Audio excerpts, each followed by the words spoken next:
चलिए देखिएगा, आज हम लोग जानेंगे क्लास 10th की केमिस्ट्री का तीसरा chapter metal and non metal, यानी धातु और अधातु, है ना। ये साधारण एक सिंपल भाषा में हम लोग जानेंगे जो आप लोग को जीरो लेवल से बताया जाएगा। जैसे स्टार्टिंग डेट होता है आप लोग को तत्व से, छोटा कण क्या है, सारा चीज आपको डिटेल से बता दिया जाएगा। एक का चीज घर पर बैठकर जो हमारा नोट्स है वो पढ़िएगा, जो वीडियो आपके साथ में दिया जा रहा है वीडियो को भी देख लीजिएगा। उसके साथ आप लोग एनसीईआरटी का बुक को वन लाइनर के रूप में पढ़ना है, स्टेप बाय स्टेप पढ़ना है, ठीक है। एनसीईआरटी का बुक का इस्तेमाल जरूर करना है, ठीक है। चलिए हम बात करते हैं, सबसे पहला टॉपिक आता है धातु और अधातु। उससे पहले हम लोग जान लेंगे थोड़ी सी बेसिक चीज जो हम लोग नॉर्मल से हम लोग जानते हैं। पदार्थ की बात करते हैं। किसकी बात करते हैं? पदार्थ। पदार्थ करने का मतलब मेटर हो गया। क्या हो गया आप लोग का? मेटर। मेटर को दो भाग में बांट दिया। मेटर को कितने भाग में बांट दिया गया है? दो भाग में, जिसमें पहला आता है शुद्ध पदार्थ, दूसरा आता है अशुद्ध पदार्थ।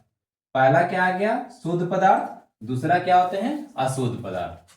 अगला हमारा आता है, अब शुद्ध पदार्थ को भी दो भाग में बांट दिया गया है, जिसमें से पहला आता है तत्व, दूसरा का आता है यौगिक। शुद्ध पदार्थ को कितने भाग में बांट दिया है? दो भाग में, तत्व और यौगिक।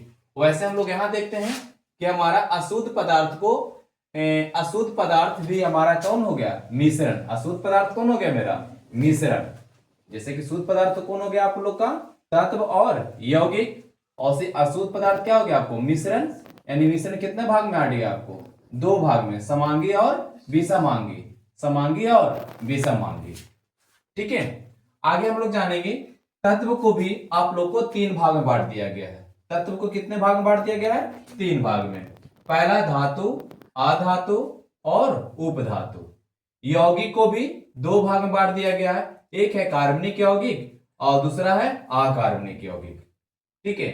यहां से क्वेश्चन इसी पाई चार्ट से आपको क्वेश्चन पूछा जाएगा। मिश्रण। मिश्रण कैसा पदार्थ है? शुद्ध पदार्थ है कि अशुद्ध पदार्थ है? हम लोग जानेंगे कि मिश्रण एक अशुद्ध पदार्थ है, ठीक है। हम लोग जानेंगे कि मिश्रण के कितने भाग होते हैं। मिश्रण दो भाग होते हैं, पहला समांगी, दूसरा विषमांगी। क्वेश्चन भी पूछेगा आप लोग से कि यौगिक कितने भाग होते हैं। यौगिक के दो भाग होते हैं, कार्बनिक यौगिक और अकार्बनिक यौगिक। तत्व का कितने रूप है? तीन रूप है, पहला धातु, अधातु और उपधातु। पूछा जाएगा तत्व कैसा पदार्थ है? शुद्ध है या अशुद्ध है? तत्व कैसा पदार्थ है? शुद्ध पदार्थ है। यौगिक किस प्रकार का पदार्थ है? तो यौगिक भी कैसा है? शुद्ध पदार्थ है, ठीक है। अब इन छोटी छोटी बातों को हम लोग आगे चल के पढ़ेंगे हम लोग। और आगे चल के क्या आता है? सबसे पहला चीज हम लोग आते हैं पदार्थ। पदार्थ कहते किसको हैं? आखिर पदार्थ है क्या? पदार्थ हम लोग का है क्या, ठीक है। एक सिंपल भाषा में आप लोग को लिख दिया गया है कि पदार्थ क्या होता है हमारा? कोई भी वस्तु जो स्थान घेरता हो। जैसे आप लोग बैठे हुए हैं, घर में जो पलंग है, टेबल है, चेयर, कुर्सी जो रहता है आप लोग का, है ना, वो अपना एरिया क्या होता है? घेर लेता है। अपना जगह क्या होता है? वो छेक लेता है कि नहीं है? तो वो जो स्थान घेरता हो, जिसमें कुछ द्रव्यमान हो, द्रव्यमान करने का मास हो, वजन हो आपका, या वो आयतन पूरे आयतन हो, तथा क्या करे? वो अवरोध उत्पन्न करे। जैसे आप जा रहे हैं और रास्ते में आप लोग को बीच में कुछ अवरोध उत्पन्न आ गया, बड़ा सा पत्थर लाके हम आपके सामने रख दिए, तो आपके जाने में क्या हो गया? तकलीफ हो गया आप लोग को, है ना। तो वो आपका अवरोध उत्पन्न कर रहा है, आपका विरोध कर रहा है, वो जाने से आपको रोक रहा है। तो वैसे पदार्थ जो आपको विरोध कर रहा है, जो अवरोध उत्पन्न करते हैं, उसी को हम लोग क्या कहते हैं? पदार्थ कहा जाता है। यानी कह सकते हैं हम लोग कि कोई भी वस्तु जो स्थान घेरता है, जिसमें द्रव्यमान एवं आयतन हो, तथा उस जो अवरोध उत्पन्न करता है, उसे हम लोग क्या कहते हैं? पदार्थ कहते हैं। क्या कहते हैं उसको? पदार्थ कहते हैं। आगे बात करते हैं पदार्थ का अगला भाग में आता है हमारा शुद्ध पदार्थ और अशुद्ध पदार्थ। शुद्ध पदार्थ क्या होता है?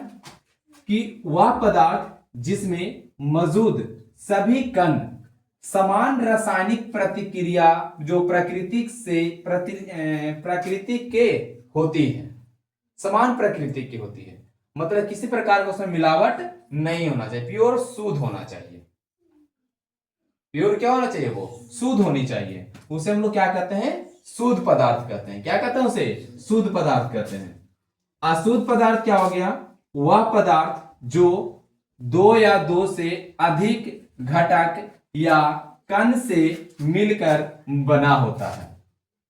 अशुद्ध पदार्थ क्या होते हैं कि वह पदार्थ जो दो या दो से अधिक घटक या कण से मिलकर क्या होते हैं, वो बने होते हैं, उसे हम लोग क्या कहते हैं, अशुद्ध पदार्थ कहते हैं। आइए होता हमारा क्या, सभी कण समान रासायनिक प्रवृत्ति के होते हैं, मतलब इसमें सब एक ही प्रकार का होगा, समान अणु में। जैसे कि हम लोग बात करते हैं एलिमेंट्स की बात करें, जैसे ऑक्सीजन की बात करते हैं, तो ऑक्सीजन देखिए, ऑक्सीजन में क्या आप लोग को ऑक्सीजन 2 गो इसमें है, तो समान ऑक्सीजन है आप लोग को, है कि नहीं आप लोग का। हम लेते हैं हम लोग, जैसे हम लोग हवा लेते हैं, क्या लेते हैं हम लोग, हवा। हवा की बात अगर करेंगे तो हवा में आपका क्या है, कार्बन डाइऑक्साइड है, आपका नाइट्रोजन भी है, आपका क्या है, ऑक्सीजन भी है, और भी ऐसे तत्व आप लोग को मौजूद है इसमें, है ना। मतलब पूरी तरीके से मिश्रण है आपको। तो हवा किसका उदाहरण हो गया, हवा एक क्या हो गया आपको, मिश्रण है। और कैसा मिश्रण है वो, गैसों का मिश्रण है। किसका मिश्रण है वो, गैस का मिश्रण है। हवा क्या है वो, गैस का मिश्रण। हवा क्या होते हैं, गैस का मिश्रण होते हैं, ठीक है। तो इस अच्छे से इसको नोट कर लीजिएगा, ठीक है। देखिएगा आगे हम लोग आगे बढ़ते हैं हम लोग धातु धातु में। अगला हम लोग पढ़ते हैं तत्व में। क्या हो गया, तत्व। तत्व क्या कहता है, तत्व कहता है कि तत्व वह शुद्ध पदार्थ है जिसे किसी भी ज्ञात भौतिक या रासायनिक विधि से न तो दो या दो से अधिक पदार्थों में विभाजित किया जा सकता है। मतलब तत्व को आप दो भाग में बांट नहीं सकते हैं। दो भाग कहने का मतलब ऐसा नहीं, जैसे मान लीजिए सोना हम लेते हैं, जैसे हम लोग क्या लिए, सोना लेते हैं, तो सोना को आप लोग क्या कीजिएगा, तोड़िएगा और तोड़िएगा, पूरा खंडित कर दीजिएगा, इतना तोड़ दीजिएगा कि उसका एकदम छोटा सा एकदम कण बचे, तो भी आप उसको क्या कहिएगा कि सोना ही है। क्या है वो, सोना ही है। आप अगर मान लीजिए आयरन लेते हैं, यानी लोहा आप लोग लेते हैं, लोहा को आप लोग तोड़िएगा, खंडित करते करते करते करते करते पूरा एकदम खंडित कर दीजिए, यानी बहुत छोटा सा छोटा कण उसको कर दीजिए तोड़कर। तो जब इसे आप जब छोटा सा खंडित कर दीजिएगा तो लोहा से क्या चांदी बन जाएगा, नहीं ना। लोहा है जो लोहा ही रहेगा। चाहे आप लोहा को चाहे किसी भी भाग में तोड़ दीजिए, कितना भाग में तोड़ दीजिएगा, है ना, लोहा है जो लोहा ही रहेगा। तो ही कहा जाता है कि तत्व को किसी भी रासायनिक या भौतिक प्रक्रिया के द्वारा उसे अलग नहीं किया जा सकता है।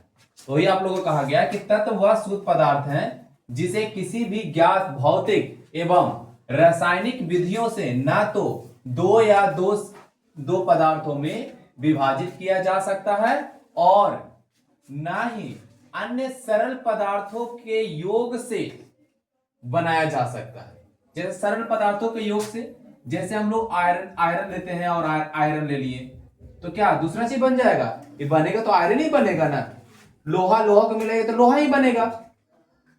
तो ही कहा जाता है आप लोग से कि किसी भी रासायनिक अभिक्रिया या भौतिक प्रक्रिया के द्वारा हम लोग तत्व को दो या दो से अधिक भागों में विभाजित नहीं कर सकते हैं, ठीक है। जैसे कि क्या आ जाएगा, सोना है, चांदी है और ऑक्सीजन है, इन सभी क्या है, तत्व है। ऑक्सीजन को तोड़ते रहे, ऑक्सीजन गैस है जो गैस है, ऐसा थोड़ी कि इसमें कोई और एलिमेंट्स आ जाएंगे, नहीं। देखिएगा अभी तक हमारा जो कुल ज्ञात तत्व की संख्या है ना, जो हमारे मॉडर्न पीरियोडिक टेबल में जो आगे चल के आप लोगों को पढ़ने के लिए मिलेगा आप लोग को, ठीक ना, जो अभी तक ज्ञात जो कुल तत्व है, कुल अभी तत्व हमारा कितने हैं, 118 तत्व है। कुल कितने तत्व है, 118 तत्व है, ठीक है। अभी ज्ञात कुल कितने तत्व हैं, 118 तत्व है, जिसमें से जो 92 को जो है यानी 92 जो प्राकृतिक में पाए जाते हैं, मतलब प्राकृतिक रूप से पाए गए हैं। किस रूप में पाए गए हैं, प्राकृतिक रूप से पाए जाते हैं। जैसे देखिएगा आप लोग को बताया गया कि तत्व को 3 भाग में बांट दिया गया था, पहला धातु, अधातु और उपधातु, जिसमें से धातु की संख्या 92 और अधातु की संख्या 22 और जो उपधातु होते हैं वो कितने होते हैं? 7 होते हैं। उपधातु की संख्या 7 होते हैं। उपधातु की संख्या 7 होते हैं। ठीक है, आगे देखिए, कुछ आप लोग को इंपॉर्टेंट क्वेश्चन है, आपको नोट में लिख दिया गया है, जिसे कहा जाता है कि जीवित मानव, जो इंसान जीवित है, जीवित कहने का मतलब जो इंसान सांस ले रहा है, जिसमें जनन है ना, तो जो जीवित मानव के शरीर में जो सबसे कम मात्रा में पाए जाने वाला जो तत्व होते हैं वो कौन होता है? मैग्नीज होता है। हमारे शरीर में बहुत सारे एलिमेंट्स पाए जाते हैं, है ना, लेकिन उसमें से जो सबसे कम मात्रा में पाए जाने वाला जो है आपका कौन है? मैग्नीज है। क्या है वो? मैग्नीज है। यानी हमारे शरीर में सबसे कम मात्रा में पाए जाने वाला तत्व कौन है? मैग्नीज है। और सबसे अधिक मात्रा में पाए जाने वाला तत्व कौन है? कैल्शियम है। सबसे अधिक मात्रा में पाए जाने वाले एलिमेंट्स कौन है हमारे शरीर में? कैल्शियम। एलिमेंट्स की बात किया जा रहा है, तत्व का, जो हमारे हड्डी के लिए जरूरत है। कैल्शियम किसके लिए जरूरत है? हड्डियों के लिए। ठीक है, आगे थोड़ा सा बात की आपका तत्व का रूप में। जैसे अब आगे बढ़ते हैं हम लोग, अब बात करते हैं यौगिक की बात करते हैं, कंपाउंड की बात करते हैं। यौगिक क्या कह रहा है आप लोग को कि यौगिक वह शुद्ध पदार्थ जो रासायनिक रूप से, केमिकली रूप से 2 या 2 से अधिक तत्वों के एक निश्चित अनुपात में मिलाया जाता है। यह भी याद रखिएगा आप लोग कि एक निश्चित अनुपात में उसे क्या किया गया है? मिलाया जा रहा है। उसी रासायनिक संयोग से बने यौगिक कहलाते हैं। कहने का मतलब, जैसे हम लोग हाइड्रोजन लेते हैं और क्या लेंगे? ऑक्सीजन ले लिए। हाइड्रोजन लेते हैं और क्या लेते हैं हम लोग? ऑक्सीजन लेते हैं। ये आपका क्या बन जाएगा? आपको H2O। क्या बन जाएगा? H2O। क्या बन गया? H2O। जैसे आप लीजिएगा कार्बन है और प्लस ऑक्सीजन ले लीजिएगा। क्या ले लीजिएगा? ऑक्सीजन। क्या ले लीजिएगा? ऑक्सीजन आप ले लीजिएगा। कार्बन है और ऑक्सीजन लेंगे तो क्या बन जाएगा? ये आपको CO2। क्या बन जाएगा? CO2। तो देखिएगा, ये आपको क्या हो गया? कार्बन है, ये आपका क्या है? ऑक्सीजन है। लेकिन अब यहाँ क्या बन गया आप लोग का? यौगिक बन गया। क्या बन गया? यौगिक बन गया। यानी यौगिक क्या कहता है कि वह शुद्ध पदार्थ जो रासायनिक रूप से 2 या 2 से अधिक तत्वों के एक निश्चित अनुपात में रासायनिक संयोग से बने हैं, उसे क्या कहते हैं हम लोग? यौगिक कहते हैं। क्या कहते हैं उसको? यौगिक कहा जाता है। यौगिक के गुण उनके अवयवी तत्वों के गुणों से मिलने से क्या होते हैं? भिन्न होते हैं। कहने का मतलब क्या होते हैं? उसके अवयवी तत्व। जैसे आप लोग यहाँ देखिएगा, जैसे हम देखते हैं हम लोग कि जैसे अभी जस्ट बोल रहे आपको ऑक्सीजन ले, हाइड्रोजन ले लिए और ऑक्सीजन हम लोग लेते हैं, तो क्या बन जाएगा आपको? H2O। क्या बन गया? H2O बन गया। यानी जल बन गया आपका। क्या बन गया? ये जल बन गया। तो ये तो आपको क्या है? गैस है। ये क्या है आपका? है गैस है। और ये भी आपका क्या है? गैस है। लेकिन यहाँ क्या बन गया? जल बन गया, यानी द्रव बन गया। क्या बन गया? ये द्रव बन गया। क्या बन गया? ये द्रव। तो यही कहा जाता है यौगिक गुण उनके अवयवी तत्वों से, जोन तत्व। यौगिक कहने का मतलब कि जो यौगिक जो बना है, जिन जिन तत्व से बना है, कौन कौन तत्व से बना है? ये भी गैस है, ये भी गैस है, तो उनके अवयवी तत्वों के गुण से क्या होते हैं? वो भिन्न होते हैं, मतलब अलग होते हैं। उसी को हम लोग क्या कहते हैं? यौगिक कहा जाता है। क्या कहा जाता है? यौगिक कहा जाता है। जैसे आप लोग देखे होंगे, एक छोटा सा एग्जांपल दे दिया यौगिक का, जल। जल जल यानी कि जल का सूत्र क्या होता है आप लोग का? H2O। जल का सूत्र क्या होता है? H2O होते हैं। ठीक है, देखिएगा, बताया जाता है आप लोग को कि जल जो बनता है ऑक्सीजन और हाइड्रोजन से मिलकर बनता है। जल किससे बना हमारा? हाइड्रोजन और ऑक्सीजन के योग से। जब ऑक्सीजन को और हाइड्रोजन को आपस में आप मिला दिए तो क्या मेरा बन गया? जल मेरा बन गया। तो यहाँ पर लिखा गया है कि जल जो है ऑक्सीजन एवं हाइड्रोजन से मिलकर बनता है। अब देखिए कैसे ये भिन्न है, जो अवयवी गुणों से कैसे ये भिन्न है। जैसे देखिएगा, ऑक्सीजन का काम क्या होता है? जलने में मदद करना। कोई भी पदार्थ को अगर आपको जलाना है तो ऑक्सीजन की उपस्थिति में ही आप लोग जलाइएगा। अगर ऑक्सीजन आप लोग का नहीं रहेगा तो कोई भी पदार्थ जल नहीं पाएंगे। अब इसको हम प्रूव कैसे करेंगे? तो एक छोटा सा कांच का गिलास लीजिएगा। कांच के गिलास को पहले एक टेबल पर एक मोमबत्ती को लेकर जला दीजिएगा। मोमबत्ती को जला दीजिएगा। अब वो कांच के गिलास को पारदर्शिक होना चाहिए, ट्रांसपेरेंट, मतलब आर पार दिखने वाला कांच ले लीजिएगा। ठीक है ना। अब उस कांच को जलती हुई मोमबत्ती को ढक दीजिएगा।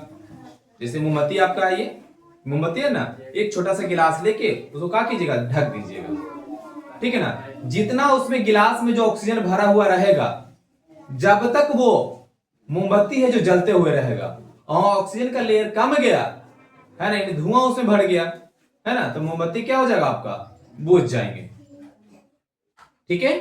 यानी कि हमारा ऑक्सीजन का काम होता है किसी भी पदार्थ को जलन करने में मदद करना, यानी दहन में सहायक देना।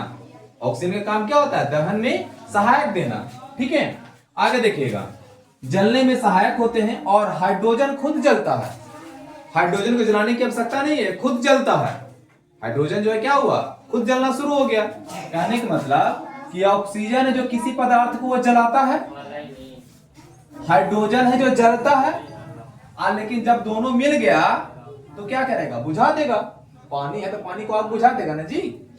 देखिएगा, वो हाइड्रोजन खुद जलता है, लेकिन इन दोनों को, कौन दोनों को, हाइड्रोजन और ऑक्सीजन को आपस में जब मिला दीजिएगा, तो मिलाने पर जो यौगिक जल जो बनता है वो आग को क्या करता है, बुझा देता है। क्या करता है, बुझा देता है, ठीक है। जैसे आप लोग छोटी सी बात देखिएगा, देखिए पानी भी कहता है, पानी भी क्या बोलता है इस चीज में कि पानी और आग में बैर क्या होता है, कि जब पानी क्या बोलता है उसे, आग से, कि अगर हमारे तुम्हारे बीच में, आग और पानी के बीच में अगर कोई बर्तन नहीं आया हुआ होता तो आग को क्या देता, अपना औकात दिखा दिया होता, ठीक है। तो ये चीज में कहा गया है कि ऑक्सीजन जो है आप लोग को हमें जलने में मदद करता है, और हाइड्रोजन जो है खुद जलता है, और जब ये दोनों को आपस में मिला दिया जाता है तो ये क्या करता है, आग को बुझाने में क्या करता है, ये सहायक होते हैं। तो इस नोट्स को अच्छे से पढ़िएगा, रिवाइज कीजिएगा, ताकि आगे जाके आप लोग को भी काम देगा, ठीक है।